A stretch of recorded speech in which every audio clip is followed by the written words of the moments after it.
Hello. ಹಾ ಏ ಈಗ ಏನ 7 ಆಗಿದ್ದಿ. ಒಂದರ ದರ್ಶನ ಇದನ್ ಚಲಾಕ ಫ್ಲಿಪ್ಕಾರ್ಟ್ನಾಗ. ನೋಡಿ ಯಾವ್ದು ಸೈ ಇದಂದ್ರ ವಾಚ್ ಒಂದ್ ಹಾಕ್ಬಿಡು. ಏನ್ ಚಲೋ ಆಕತಿ ಯಾರು ಯಾರು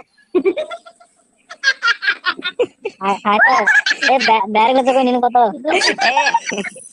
ಸುಳ್ಳ ಆಯ್ತಾ ಅಂತಲ್ಲ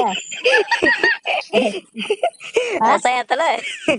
ಏನಿಲ್ಲ ಗೋದೈತ್ ಮಾಡಿ ಗೊತ್ತಿಲ್ಲ ಹೇಳ ಗೊತ್ತೈತೆ ನೋಡು. ಅದ್ರ ನಂದ ಇದನ್ ಕೇಳ್ತು ನಾನ್ ಹಾಕ್ತೀನಿ. ಕ್ಯಾಶ್ ಕೇಳ್ತದ, ಡೆಲಿವರಿ ಇಲ್ಲ. ಕ್ಯಾಶ್ ಆನ್ ಡೆಲಿವರಿ ಇಲ್ಲ. ಎದಕ್ಕೆಲ್ಲ ಇಲ್ಲ ಅಂದ್ರ 4-5 ಸಲ ಇದ್ ಮಾಡಿಲ್ಲ, ಕೆಲಸ ಮಾಡಿಲ್ಲ. ಅದಕ್ಕೆ ಇದನ್ನ ಐತ. ಹೊಸ ಬರುವ ಅಕ್ಕಳ ನೋಡು ನಾನು ಇಂದ ನೋಡ್ತನ. ನೀನು ಇದ್ರ ಒಂದ್ ಯಾವ್ದ್ರ ವಾಚ್ ಹಾಕಿ. ಎಟ್ಟಕೈತದ 8ಕಲ್ಲ. ಮುಂದ ನೋಡ್ತನ. ಹಠ ತೊಟ್ಟ ಬಂದೀನಿ ಜನಪದ ಲೋಕಕ್ಕ, ನಾಂದ ಊರಿಗೆ ಮೆಟ್ಟಿ ನಿಂತೀನಿ ಮೆರಿಯಾಕ. ಬಾಳ ಬೇಕು ನನ್ನ ಸೈಡ ಸರ್ಸಾಕ, ಮಂದಿ ಹೋಯ್ಕೊಂಡ್ರ 1000 ಮಂದಿ ನನ್ನ ಮೆರಸಾಕ.